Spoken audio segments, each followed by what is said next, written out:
WWE just saved Cody Rhodes. For nearly the past year, the American Nightmare Cody Rhodes has reigned as the WWE Champion, taking on all challengers in the process and really being touted as WWE's biggest babyface. However, along the way, there have been several key issues that have plagued the Cody Rhodes title reign, and none have been as big as the complacency with the booking of the Cody Rhodes character by WWE Creative.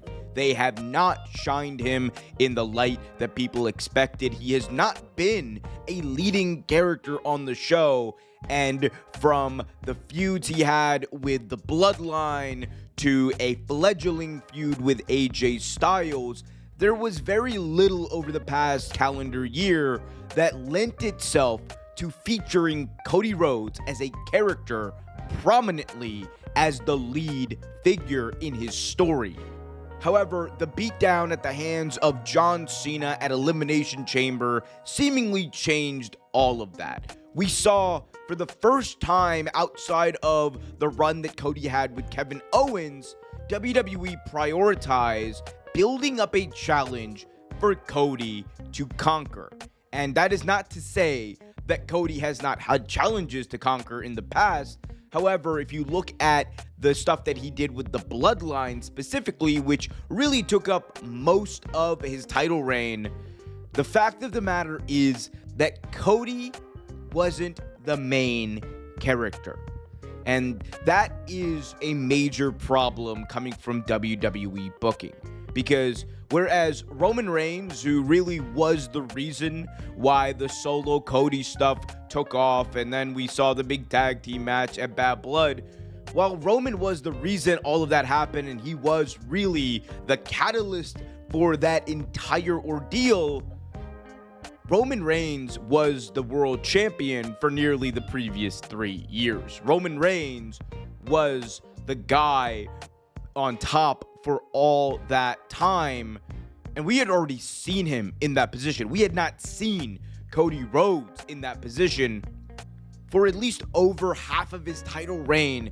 Cody was never positioned to be a leading figure, and for most of that time, he was really rehashing the same story that he had leading into WrestleMania, which was fighting off all of the members of the Bloodline, and doing so for dubious reasons. To this day, it has never been fully explained why Cody so quickly took Roman at his word, trusted him, and eventually led to a tag team match with him. We don't know what Cody's motivations as a character are. We don't know why he felt compelled to do that. All we know is that Roman showed up, Cody showed up, and they were a tag team. And while in a reductive and simple storytelling way you can get away with that, given what WWE has tried to do over the last couple of years, given that they tout themselves as cinema, pal, this is a far cry from what you would expect. And it's a far cry from what people have come to expect from Cody. Ever since he left WWE in 2016, Cody has put an emphasis on telling important stories that develop his character. Arguably, the best story he told in his entire career was that of winning the NWA World Championship. It was a story that was told virtually entirely online, but that meant so much at All In when he defeated Nick Aldis for that title.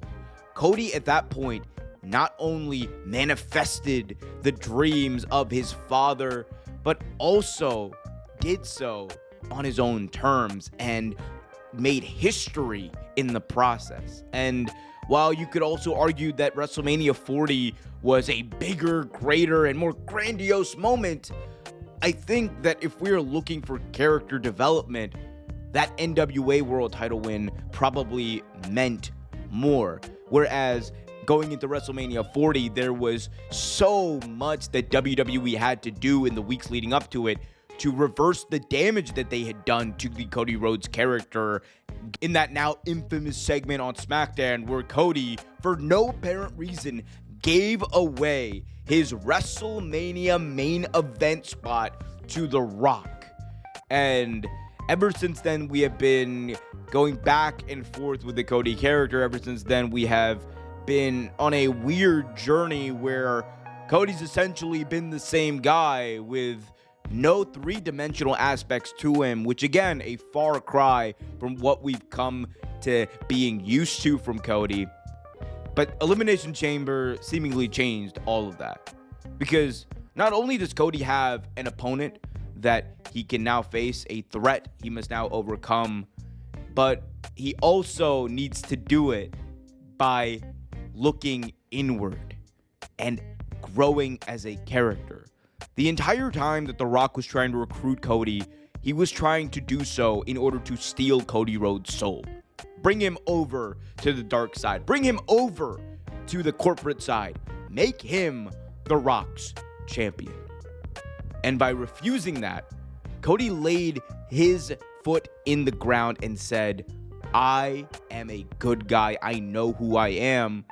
And being the guy who cheats to win, being the guy who comes out and doesn't stand for the people, that's not who I am.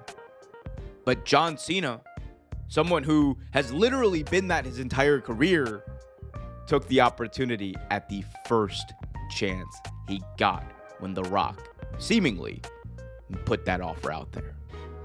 And now it is time for Cody to look inward, and for Cody to maybe bring out a bit of a darker side of himself.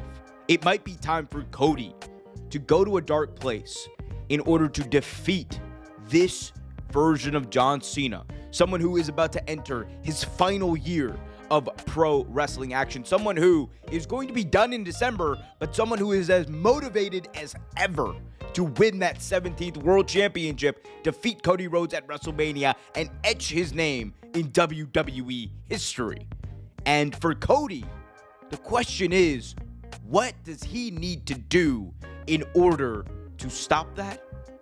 Or, if he loses at Mania, redeem himself? Those are the interesting character questions that we are asking. Those are the questions we should have been asking over the past year, but the fact that we're asking them now is a sign that WWE is going in the right direction, that they are at least acknowledging the mistakes of this Cody Rhodes title reign, and that there is a better path forward for the Cody Rhodes character and for wrestling fans.